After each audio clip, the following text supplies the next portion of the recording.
வெளிச்சம் டிவியுடன் இணைந்திருக்க பெல் ஐகானை பிரஸ் பண்ணுங்க. மதச்சார்பற்ற முற்போக்கு கூட்டணியின் சார்பில் சிதம்பரம் நாடாளுமன்ற தொகுதியில் போட்டியிடும் விடுதலை சிறுத்தைகள் கட்சி வேட்பாளர் தொல் திருமாவளவன் கடலூர் மாவட்டம் சிதம்பரம், காட்டுமன்னார் கோவில், ராஜசூடாமணி உள்ளிட்ட பகுதிகளில் தீவிர பிரச்சாரம் மேற்கொண்டார். அப்போது விடுதலை சிறுத்தைகள் கட்சித் தலைவர் தொல் திருமாவளவனுக்கு உற்சாக வரவேற்பு அளிக்கப்பட்டது. பிரச்சாரத்தின்போது கட்சி நிர்வாகியின் குழந்தைக்கு அருள்மொழி என்று தொல் திருமாவளவன் பெயர் சூட்டினார்.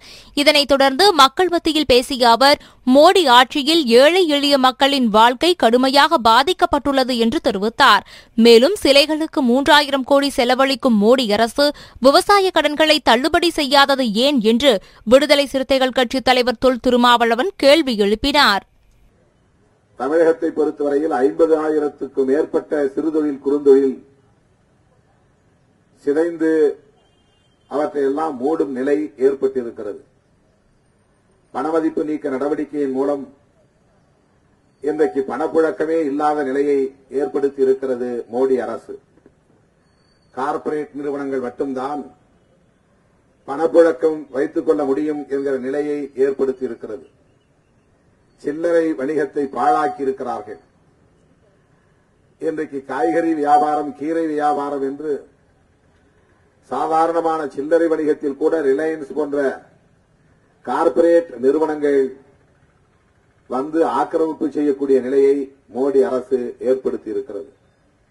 நம்முடைய கைகளில் இருந்த 500 ரூபாய், 1000 ரூபாய் நோட்டுகளை செல்லாது என அறிவித்துவிட்டு 1000 ரூபாயாக இருப்பதால் தான் பெரிய அளவிலே பணத்தை பதுக்குகிறார்கள், எனவே அந்த ரூபாய் நோட்டுகளை செல்லாததாக ஆக்குகிறோம் என்று சொன்ன மோடி 1000 ரூபாய், 500 ரூபாய்க்கு மாற்றாக 2000 ரூபாய் நோட்டை அறிமுகப்படுத்தியது.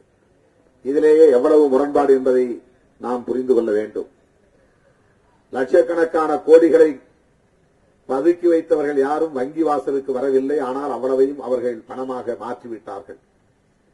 அது எப்படி முடிந்தது? ஆகவே இந்த அரசு, மோடி அரசு என்பது கார்ப்பரேட் நிறுவனங்களுக்கான அரசு, பெரு முதலாளிகளுக்கான அரசு. ஏழை எளிய மக்களின் சில்லறை வணிகத்தை ஒட்டுமொத்தமாக சிதைத்த ஒரு அரசு. இதனால் நடுத்தர வர்க்கத்தை சார்ந்த மக்களும், வணிக பெருங்குடி மக்களும், விவசாயிகளும் கூட கடுமையாக பாதிக்கப்பட்டிருக்கிறார்கள். சிலைகள் நிறுவுவதற்கு 3000 கோடி, 4000 கோடி என்று ஒதுக்கீடு செய்கிற மோடி அரசு விவசாயிகளின் கடன்களை ரத்து செய்ய முன்வந்திருக்கிறதா என்பதை எண்ணி பார்க்க வேண்டும். மாணவர்களுக்கான கல்விக் கடன்களை ரத்து செய்ய வேண்டும் என குரல் கொடுக்கிறோம். அதற்கு மோடி அரசு உடன்பட்டிருக்கிறதா என்றால் உடன்படவில்லை என்பதையும் விட, இவர்களுக்கு கிடைத்து வந்த, மாணவர்களுக்கு கிடைத்து வந்த ஸ்காலர்ஷிப் உதவித்தொகையை கூட நிறுத்திவிட்டது மோடி அரசு.